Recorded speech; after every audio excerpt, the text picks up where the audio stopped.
All right.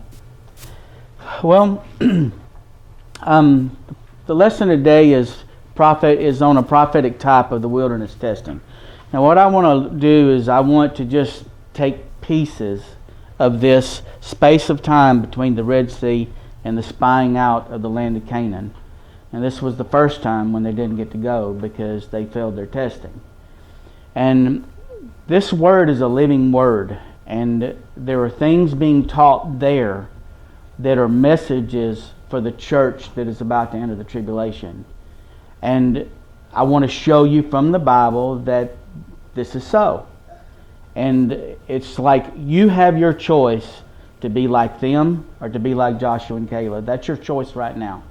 To be believing and trusting in God for the plan, the protection, and the provision, or be unbelieving like they were. And that's your choice. And so what I'm going to do is I'm going to develop this today and show you that this word never stops speaking. It's not just a story of the past. It never stops speaking. When the apostles began to write the New Testament, then they began to show there's something left us. Something left for you to believe and to be not like them. They'll teach us that these are types and antitypes. The rest that remains for us. Now in the next 6 slides, we're going to show you that land of Canaan was considered a rest. Heaven's considered a rest. The Sabbath was considered a rest, and that all these things are antitypes of the type. In other words, Israel was led out of bondage to this land, and it was supposed to be their rest, their land of rest. And we have a land of rest too, and there's still not only heaven, but there is a new earth that's coming that is typical of that land of Canaan, say.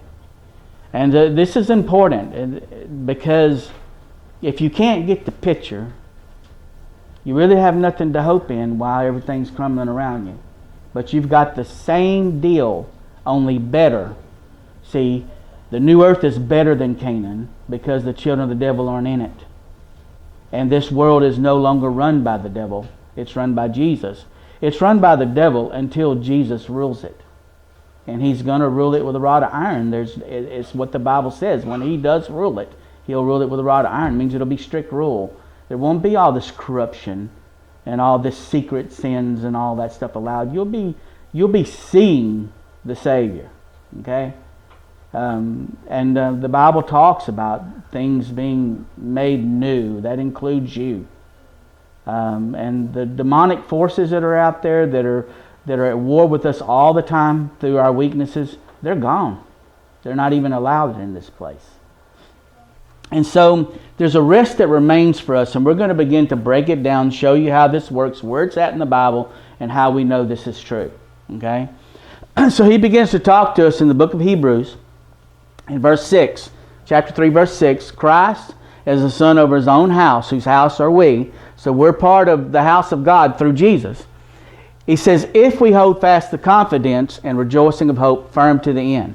Now these are the words that we're grouping together. Is this confidence and rejoicing. First of all, we can't be having all this doubt. We can't be thinking that we're going to get consumed by the enemy.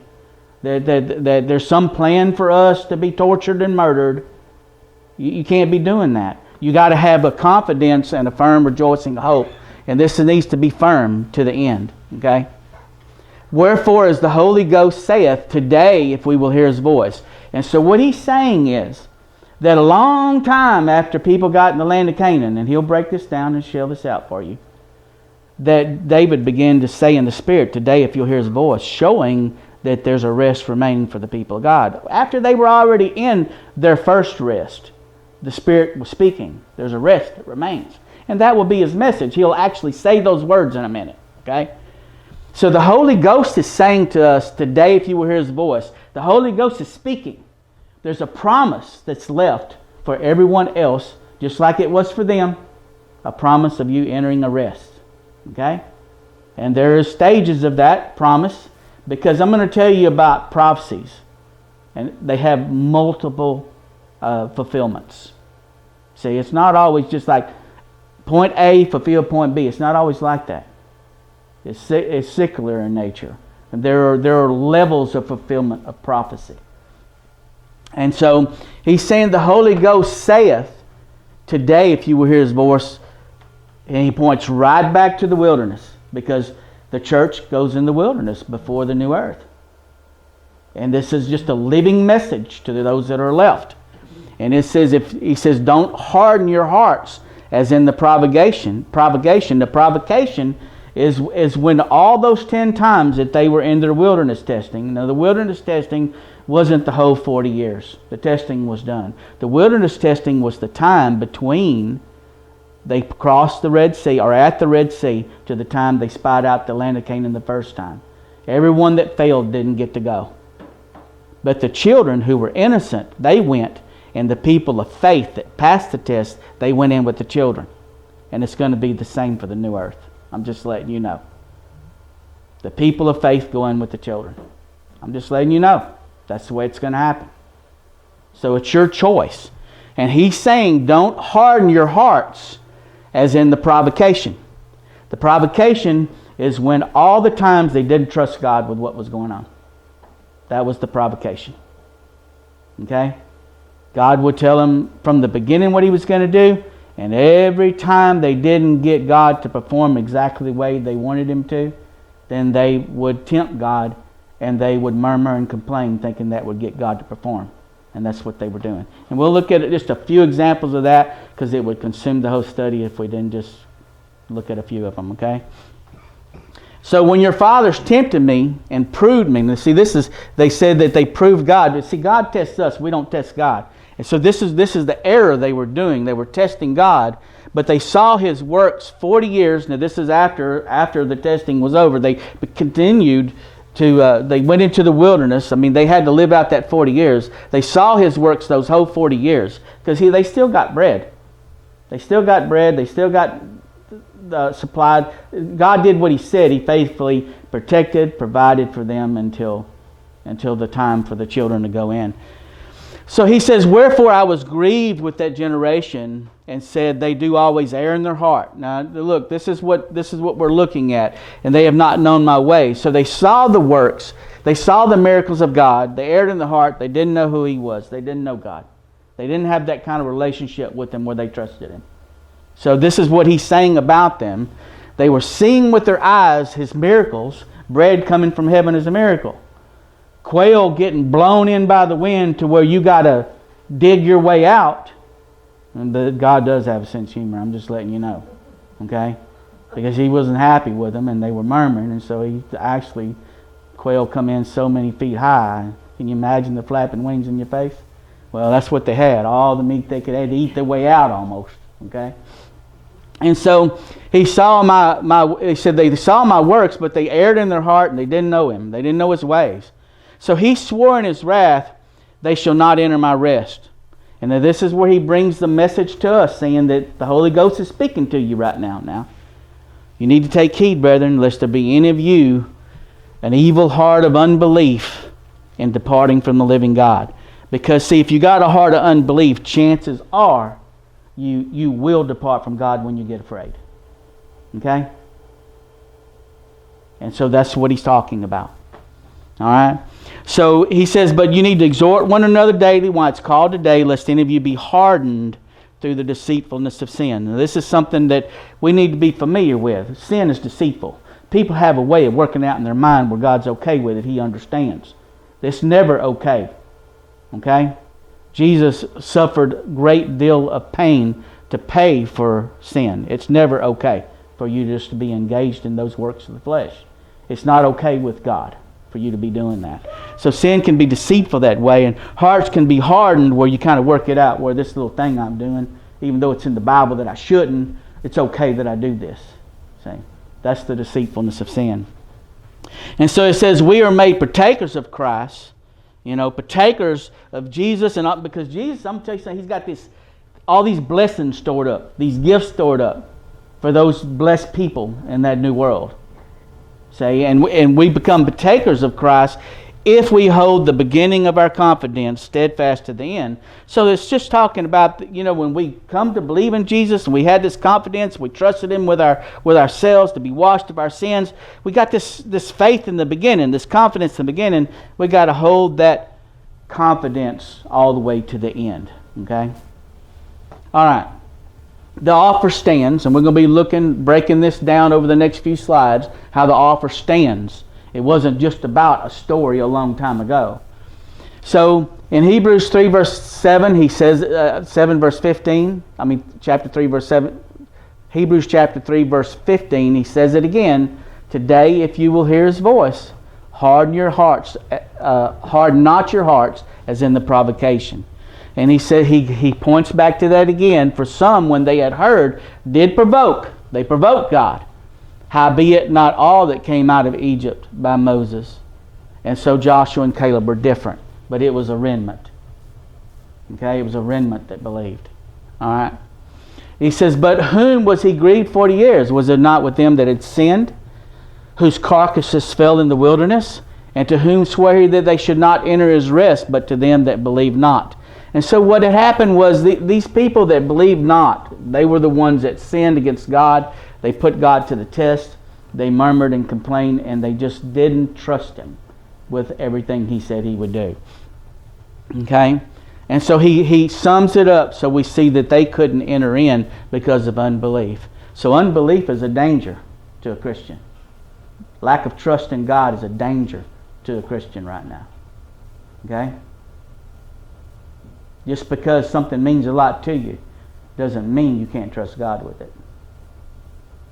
Okay? Because He will do things that no one sees coming soon. Alright? And so I just want to sum this up. Today we'll look at Israel's unbelief, which manifested as sin. Sin is rebellion against any of God's commandments. If you have a sin practice, you're in rebellion on that point. Okay? Israel's words and actions demonstrated their unbelief. He wasn't just going by what they were saying with their mouth. He was going by their example of unbelief. So what they were saying when they were not trusting God and the way they were acting, that determined their unbelief. So just as words and actions demonstrate the faith of Joshua and Caleb, then there is a plan remaining to bring the church to a land of rest. There's still a plan remaining today if you'll hear His voice. Okay? A promise left for us. So he says in Hebrews chapter 4, he begins to talk to us, showing what I'm telling you. Let us therefore fear. So this is the healthy kind of fear. It's not a spirit of fear. A spirit of fear is created by Satan, and it's demonic. And it's where he gets a door to work inside your heart. These doors, if he can give you a spirit of fear, then he can accomplish a lot if he can give it to you. And so there are demonic presences in this world that are specifically created by Satan just to deal with your weaknesses. Okay? And so that's why we got verses talking about how that these strongholds can be torn down. These doors that that Satan found in your heart to go in and build a stronghold to give you trouble, they can be torn down. That our weapons are mighty through God to tearing down those strongholds. Okay? So he's saying that let us fear lest the promise being left us. He's showing this promise is secular. Okay, what happened to the promise given to them? There's a promise left to us. See, there's a promise left to us of entering into His rest, and he says, and any of you should seem to come short of it. You can come short of receiving that promise, and this is the way: being afraid and unbelieving. That's the way you come short of it. Okay, not trusting God. Verse 2, for to us was the gospel, this word just means good news. For to us was the gospel or the good news preached as well as to them. And of course this good news is specifically about the rest that the place God's prepared for us. Okay? And it's got levels because He's prepared a place for the church when the tribulation gets dangerous, and He's prepared a place for everyone ultimately in heaven. And that's what Jesus said, I go to prepare a place for you. And so he says this gospel was preached to them as well to us, but the word didn't profit them, not being mixed with faith in them that heard it. So this word faith, the synonym for that is trust. They didn't trust God with everything that He said He would do. You know. And so, for we which have believed do enter His rest. So this is the qualification, the belief, the trust in God. We enter His rest. As He has said, I have sworn in my wrath, if, this word if shows it was a condition, they shall enter my rest. And so the entering the rest is conditioned upon the things He's saying, our faith and trust in God. Our reliance, our faith, trust, reliance upon God. And He says that although these works were finished from the foundation of the world. So He spake in a certain place of the seventh day on this wise. He's showing that this is just another example of the layers of this message. And so He spake in a certain place on the seventh day on this wise, that God did rest on the seventh day from all His works. And in this place again, if they shall enter my rest. So He's saying that just like there is these 7 days in rest, well, there's 6 days of work then rest. Well, there's 6,000 years, and then there's 1,000 years of rest. Okay? And that's the millennial time in Revelation 20. And I'll make a note of that in a minute. And so, seeing therefore there remains that some must enter therein, they to whom it was first preached enter not in because of unbelief. And so He's saying this promise is open. There's another rest coming. Two more coming that I know of. The new world and ultimately heaven. Okay? And He limited a certain day again, saying in David, he's pointing out, after so long a time, he's been in the land of Canaan. They've already had judges and kings. They've been in the land a long time, and David's writing today, if you'll hear His voice, harden not your hearts. He's showing this promise of entering His rest was to every generation that ever lived. It's just each one gets a layer of different rest. Okay? So the promise to Israel was a shadow of the promise to the church. That's all we're pointing out. Okay? Now, let our words and actions show our faith. Now, this is what he says in verse the Hebrews 4. We're continuing our reading, and we're going to make some more points. It says, for if Jesus had given them rest. Now, this word Jesus and Joshua is spelled exactly the same in the Hebrew, just so y'all know that. Yeah, that's why you hear people that pray call him Yehoshua. Yeah, it's spelled exactly the same. So that's the way you would say Joshua in that language. And so it really doesn't matter who he's talking about, but I think he's talking about Joshua who led them into the land of Canaan in this particular point. And the modern versions will actually translate that Joshua, and I'm just pointing that out. Okay, this is from a modern version. So it says, for if Joshua then had given them rest, then he would not afterward have spoken of another day. And so he's saying if David will talk about another day, after they were in the land already, there remaineth therefore a rest to the people of God. That's the conclusion. That's what we've been talking about the whole time. That this promise has layers. So you have your layer. And you can either act like the idiots and talk like the idiots, or you can act like Joshua and talk like Joshua and Caleb. That's your choice. Okay? And so it says, for he that is entered into the rest, he hath also ceased from his own works as God did from his. And so there's a rest planned for the people, and he says, let us labor now, therefore, to enter that rest. Now this is where he brings it in. Lest a man fall after the same example of unbelief.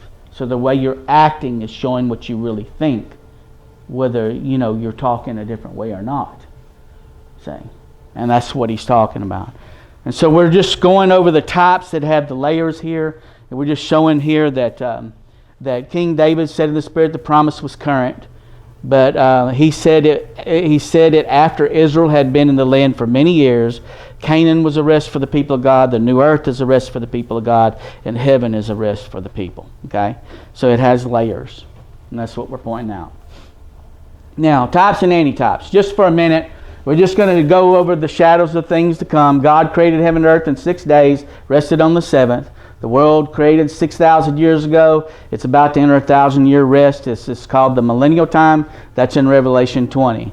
Israel was delivered from bondage, entered 2 or 3 years of testing, marched through 40 years of tribulation until the death of everyone who failed the testing. Those who passed entered the rest of the promised land with the innocent children. And we're just pointing that out. Christians are delivered from the bondage of sin and through much tribulation and testing to enter God's rest in heaven. But before the return of Christ, Christians go through rigorous testing. Those who manifest the faith of Joshua and Caleb can expect to be protected and fed through the 3.5-year tribulation period and enter into the rest of the new earth with the innocent children. It's going to repeat. That's what I'm trying to get you to see. Okay? So Canaan, the promised land, foreshadowed various levels of promises left to us, both the new earth for those who have the faith of Joshua and Caleb, and ultimately heaven itself is remaining for everyone that's redeemed. Okay? There's so many elements of what I'm telling you. Daniel chapter 12 is a good place to read. Right there, he talks about a time of trouble that there was, like there's never been since there was ever a nation. He says, at that time, Michael shall stand up, and everyone written in the book will be delivered. Okay? Everyone in the book is delivered. Okay? There's a plan for deliverance. There's a promise left for deliverance. You know, the people not in a right relationship with God, well, guess what? They get something different. The people that don't have the faith of Joshua and Caleb, they may get something a little different too. Okay? So some of them that didn't have the faith went into the wilderness, see, and where they died off. Well, the church in the wilderness in Revelation, it gets the protection. Okay, and so we're just showing the shadow of the things to come. So all we want to see from the slide. All right, the wilderness testing. I'm going to go through this as fast as I can. I want to start right where what God said to Moses in the very beginning. This is what his promises was. God tested Israel's faith in his promises, but Israel exhibited unbelief in God's promises. The record will show the unbelief was in his promised plan to bring them to the new land. His promise is to provide their needs all along the way, and his promise to protect them from their enemies. So when we look at exactly what God says, it's impregnated with all of this. It says in Exodus 3 verse 8, what God said to Moses, I am come down to deliver them out of the hand of the Egyptians, and to bring them up out of that land to a good land. He has to protect, provide for them to bring them to the plan. Okay? And so he said he's going to bring them to a large land, a land flowing with milk and honey. Okay, that was the plan. All right? So this is test one of Israel's faith, the Lord's promised protection. This is where they failed to believe the protection. And this is very important because it's going to repeat. Okay? In Exodus 14 verse 10 through 14 it says, And when Pharaoh drew nigh, the children of Israel lifted up their eyes, and behold, the Egyptians marched after them, and they were sore afraid. And the children of Israel cried unto the Lord, and they said to Moses, Because there were no graves in Egypt, hast thou taken us away to die in this wilderness? Wherefore hast thou dealt with us to carry us out of Egypt? Is not this the word that we did tell thee in Egypt, saying, Let us alone, that we may serve the Egyptians? For it had been better for us to serve the Egyptians than we should die in the wilderness. And Moses said to the people, Fear ye not, stand still, and see the salvation of the Lord, which he will show you today. For the Egyptians whom ye have seen today, ye shall see them again no more forever. The Lord shall fight for you, and you shall hold your peace. So this is what happened. They had their backs to the Red Sea. They didn't know what God was going to do. But they didn't trust him to do anything.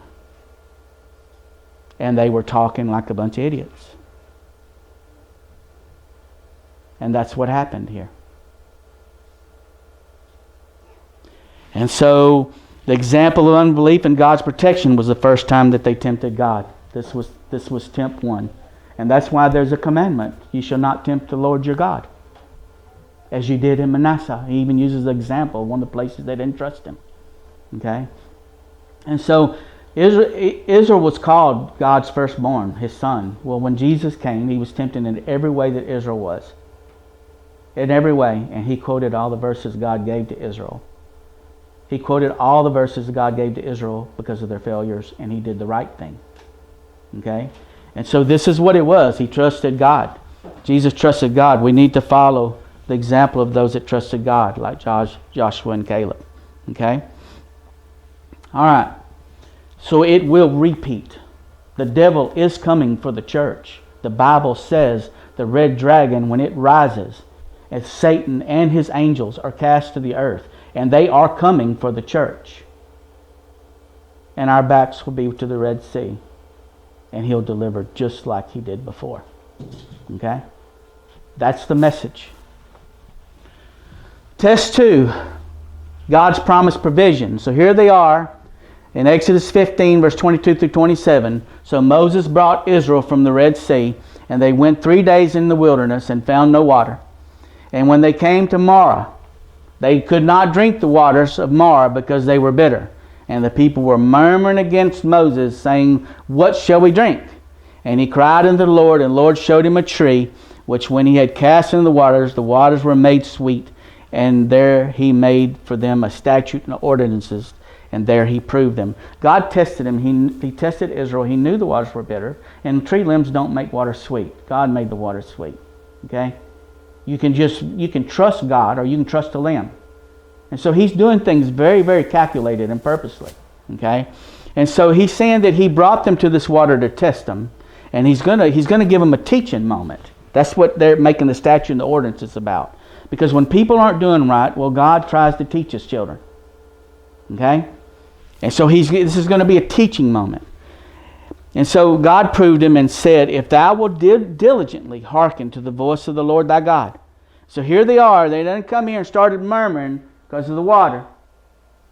And he says, this is what he says: "If you will diligently hearken to the voice of the Lord thy God, and will do that which is right in his sight, and will give an ear to his commandments, and keep all his statutes, I will put none of these diseases upon thee, which I have brought upon the Egyptians, for I am the Lord the God that healeth thee." So they had their choice. They saw what he did in Egypt. He brought a plague upon them to get them freed. And he's saying, you can choose to follow me and obey me, believe me and trust me, and be healed of everything. Or you can murmur and complain and not trust me and get some of these diseases I gave to Egypt. He's giving them a choice. That's what he's giving them. Okay? And they came to Elim, where there were 12 wells of water, and 70 palm trees, and they camped there by the waters. So he brought them to a whole new place with 12 wells. So he's showing his faithfulness after he tested them. He's providing. That's what he does. He provides. So when I'm telling you the tribulation is coming, and I'm happy to hear some people are starting to believe the tribulation is coming. I'm happy to hear that. Now we need to do the other side of this. Trust God. Okay? That's what we need to do. And so my message is to none of you to buy guns and bullets and food and stockpiles. It's none of that. I'm telling you, this God is going to show up and provide everything. I'm telling you that. Okay? So, Exodus 16, this is test 3 of their faith, God's promised provision. They took a journey from Elim, and all the congregation of the children of Israel came unto the wilderness of Sin, and that word is Zin. It's fine with me they called it the wilderness of Sin, though, okay?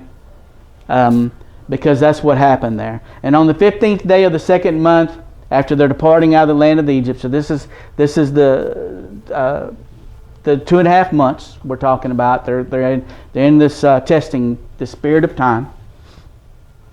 And the whole congregation of the children of Israel murmured against Moses and Aaron in the wilderness. And the children of Israel said unto them, "Would to God we had died by the hand of the Lord in the land of Egypt, when we sat by the flesh pots, and we ate bread to the full, for ye have brought us forth into this wilderness to kill the whole assembly with hunger." So they get a little hungry, and they accuse God of being a bad person and leading them out there to kill them, to starve them to death. Okay? And this is what they're saying. This is the way they're talking. You know, is God's not going to feed us. He's not going to protect us. We're just going to all starve to death and be slaughtered. Okay, that's the way they're talking.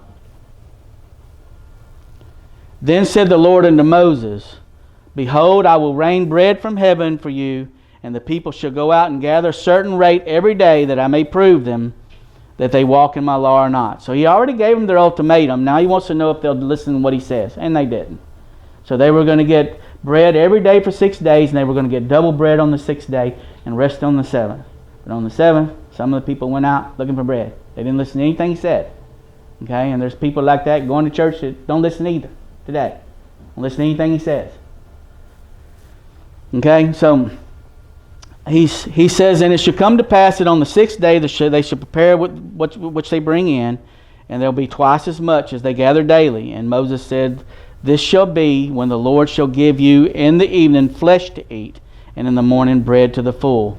For the Lord heareth your murmurings which you murmur against him. And so this is when they begin to get the quail in the evening, bread in the morning. Okay. Now, continuing test 3 in verse 9. And Moses spake unto Aaron, saying unto all the congregation of the children of Israel, come near before the Lord, for he hath heard your murmuring. So he's going to try to talk to him again. And he's talking to us through the living word right now. And so, and it comes to pass, Aaron spake to the whole congregation of the children of Israel that they looked toward the wilderness, and behold, the glory of the Lord appeared in the cloud. So they were seeing God. They were hearing his voice at Sinai. They heard his voice. They met God at Sinai.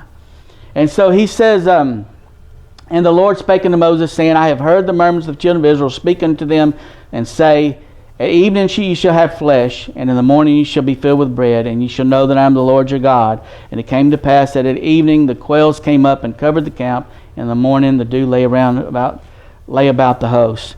And so this was the small little meal that they ground into bread. And when the dew that lay was gone up, behold, upon the face of the wilderness there lay a small round thing, and as small as a hoar frost on the ground, and they gathered this, and this was their bread. That's what they made the bread out of. And so they called it manna, because manna means, what is it? And so they found that it was, that as they ground it and made bread out of it, it was so delicious that it tastes like it had a little honey in it. And after eating that for a while, they were talking about there's nothing at all to eat but this bread. And so that's what people are. You know, they talk about how good it is at first, and they get it every day, and then suddenly they don't want it anymore. And so that's the way they were talking about this bread. So in test 6 of their faith, which demonstrated test 6 of their faith, with demonstrated obedience in God's promise of provision. So this is what the test was. Okay, to see if they would be demonstrate obedience in God's promise of provision. So in Exodus 17, and all the congregation of the children of Israel journeyed from the wilderness of Sin, and after their journeys, according to the commandment of the Lord, and reached Rephidim, and there was no water for the people to drink. They've been through this before. And wherefore the people did chide with Moses and said, give us water that we may drink. And so they're angry at Moses because they can't be talking ugly to God. And but they're saying the things to Moses because of the way God's doing his business, and God's hearing their murmurings and taking it personal. And Moses said, "And why chide with me, and why you tempt the Lord?" So he's saying you're putting the Lord to the test by coming to me complaining about your water pots getting low. And the people thirsted for water, and the people murmured against Moses, said, "Wherefore is this that thou hast brought us out of Egypt to kill us and our children and cattle with thirst?" So again, they're talking about, this is the way they're talking. You're going to kill us and our children. That's the way they're talking. And all the cattle. And by the way, they came out with great substance. All this cattle, sheep, and all this. They could have butchered something any time. But see, they wanted to carry that to the new land with them for their livestock. And so they were complaining and murmuring, trying to get God to perform so they didn't have to eat their stuff. I'm just letting you know this is the whole picture. Okay? And so, and Moses cried to the Lord, saying, "What shall I do to this people? They be almost ready to stone me." And the Lord said unto Moses, "Go before the people, and take with thee the elders of Israel, and thy rod, where you smotest the river," that's really the sea, "and take it in thy hand and go. And I will stand before thee there upon the rock in Horeb, and thou shalt smite the rock, and there shall come out water of it, and the people may drink." And Moses did so in the sight of the elders of Israel.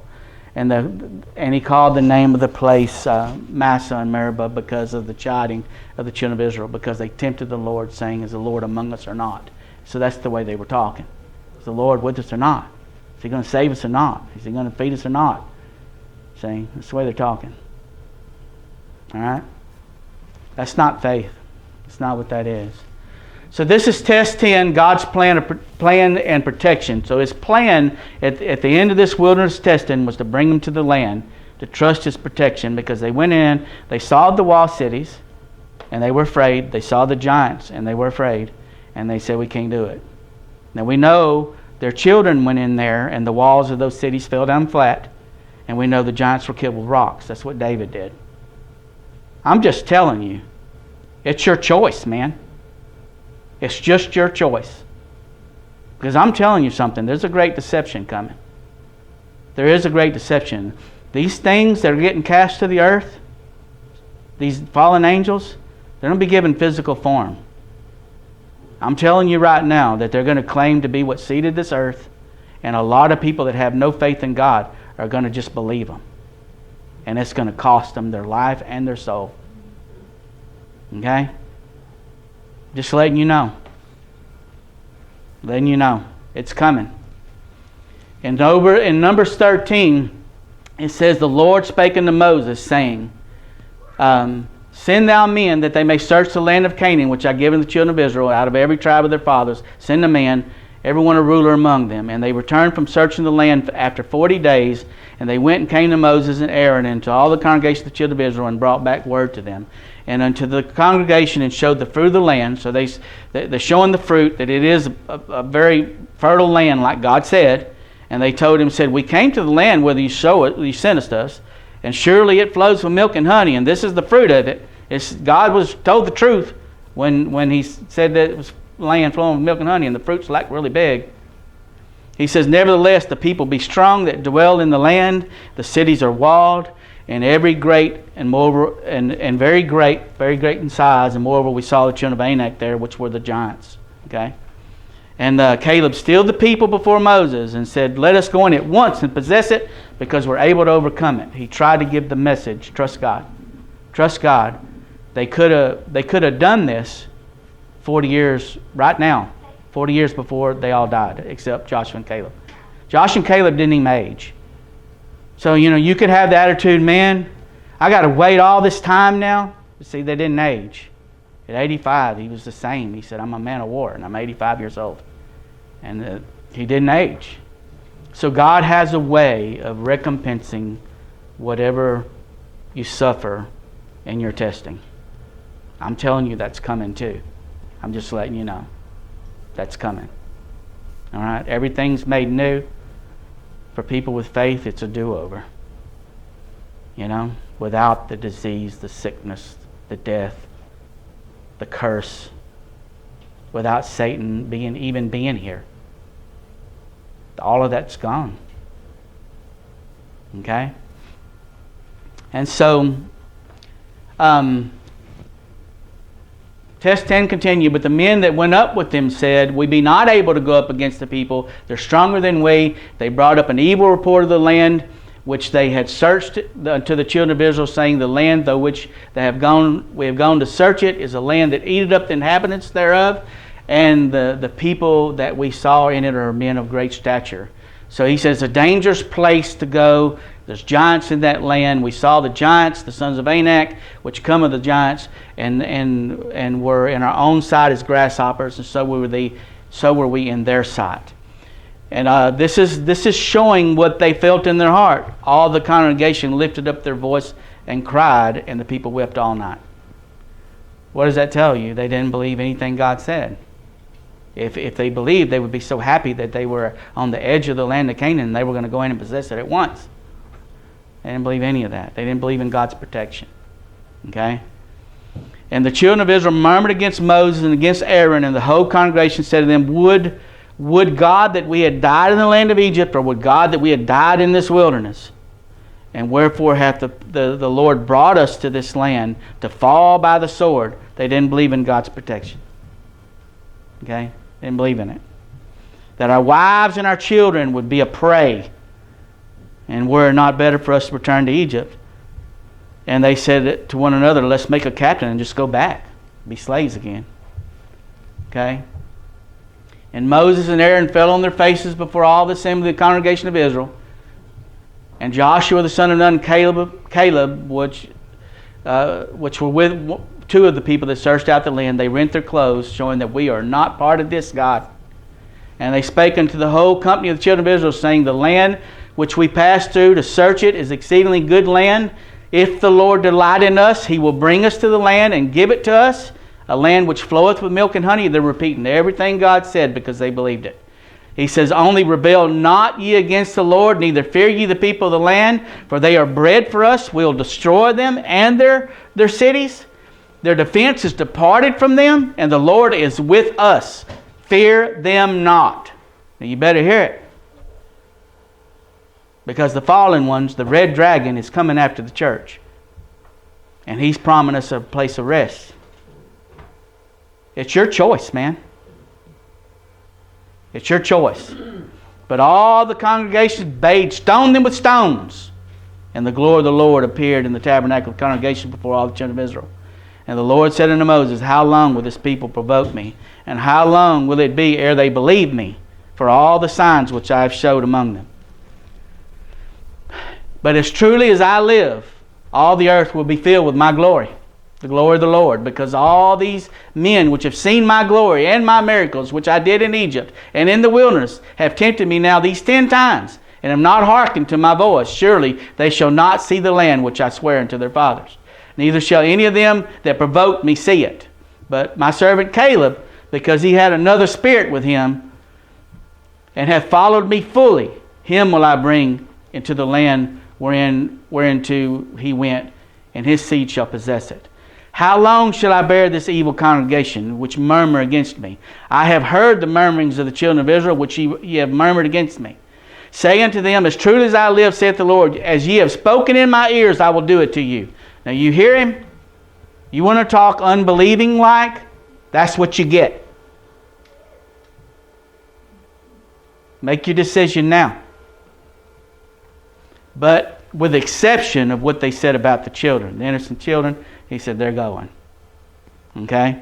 Your carcasses shall fall in the wilderness, and all that were numbered of you, according to your whole number, from 20 years old and upward, which have murmured against me, they received according to what they believed, and reaped what they sowed.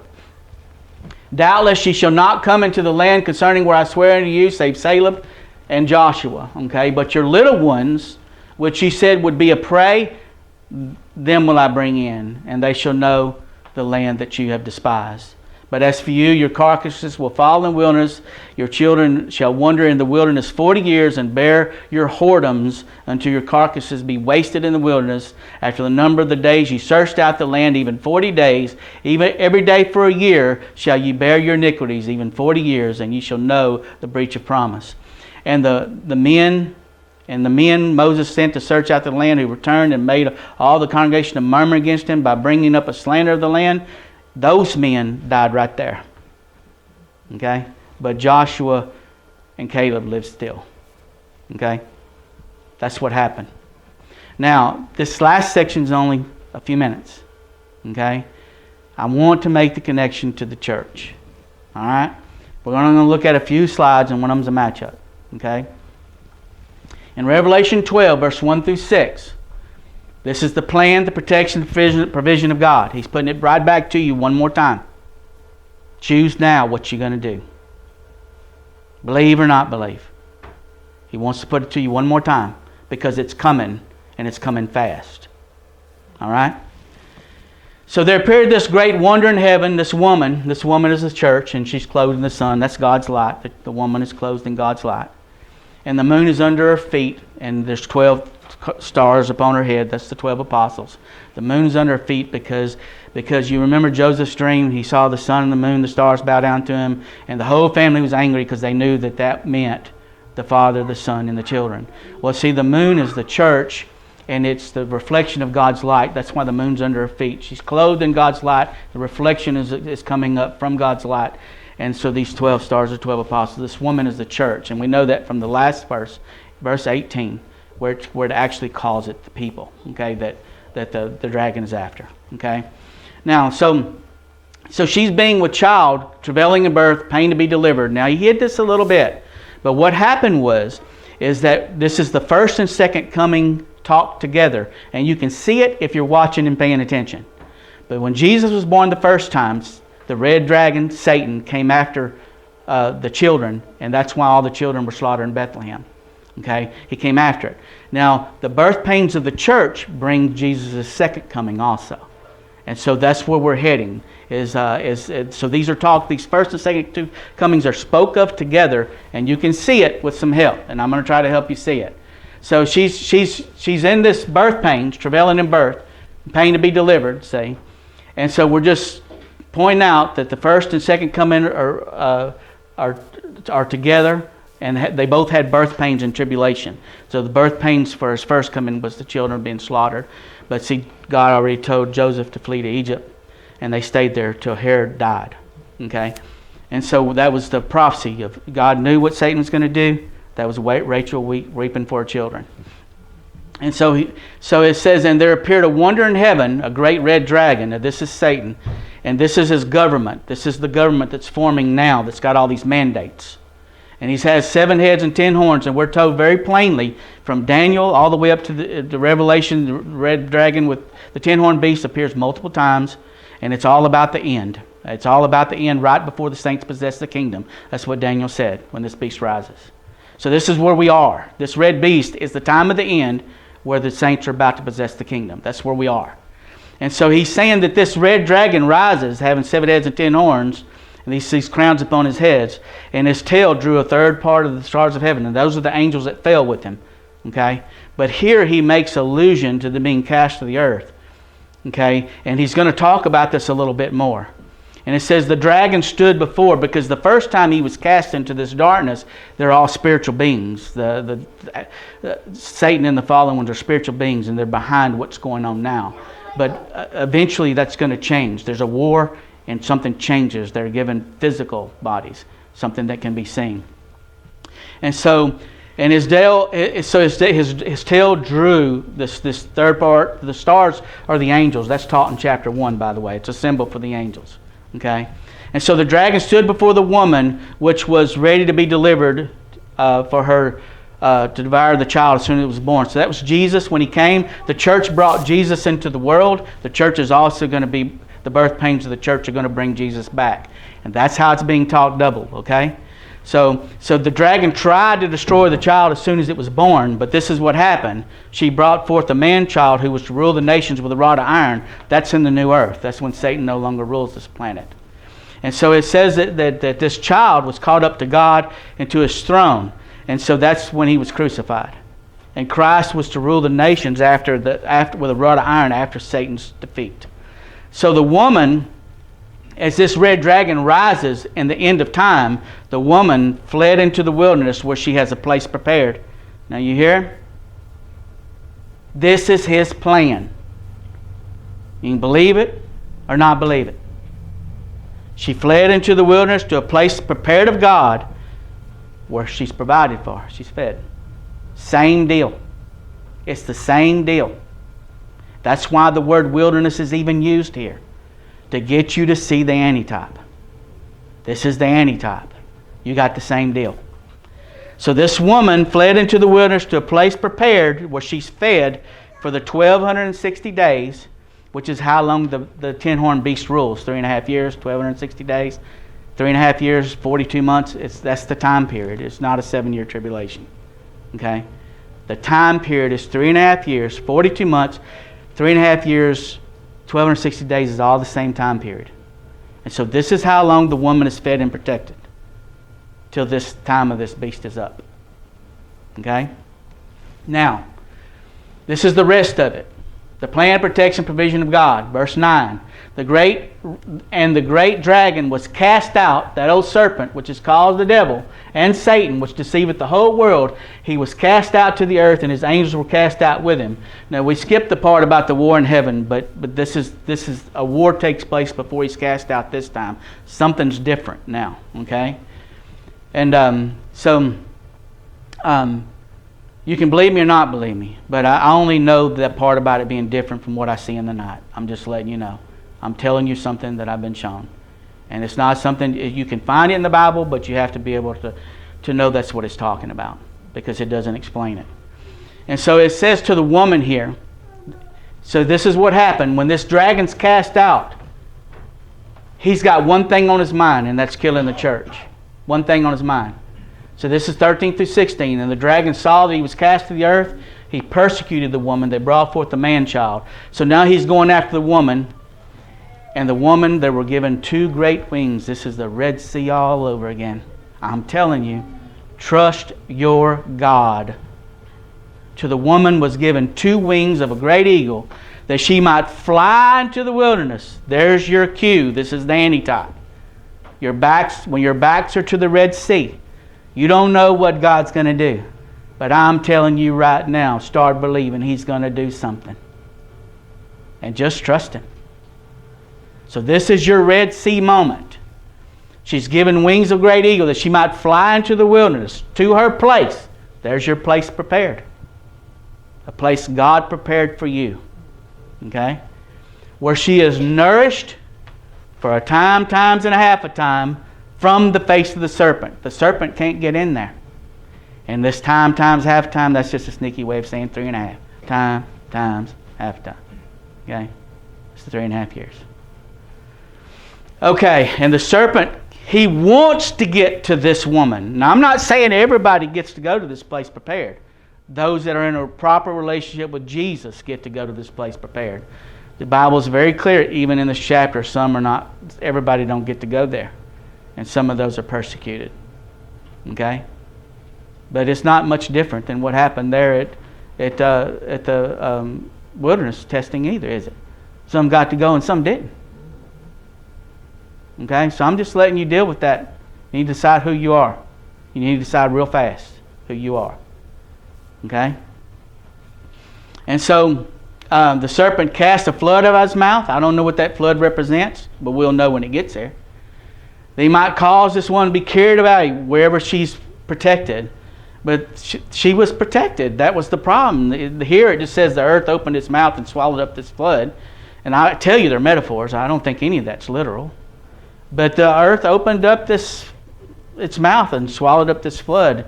And he just wasn't able to do anything to this woman where she's at. This is your chance to believe in God's protection. It's your chance to believe He's going to feed you in this place. This is your chance. Okay? Now this is the parallels. This is the comparison of the 2 events. There was Pharaoh. There's the red dragon. This is my last slide. Try to hang with me just a minute. All right? There's Egypt, there's bondage, there's death. There's the dragon persecuting the woman. There's Pharaoh's army. There's the devil and his angels being cast to the earth. There's the Red Sea opened up. There's wings given to fly to a safe place. There's supernatural deliverance in both places. There's a wilderness in both places. There's provision and protection in both places. There's a promise to defeat the giants in the walled cities, and there's a promise to defeat the devil and his angels. They're going to lose. Everyone taking orders from him right now that's part of this beast government, and they're taking orders. I'm telling you, they're getting their information the same way I'm getting mine. It's happening. Just letting you know. Okay? There's a plan to bring them to a land flowing with milk and honey. There's a plan to bring us to a new earth. It's one and the same. It's repeating. That's what I want you to see. All right? That's all I'm going to share with you. I turn it back over to the brother in charge.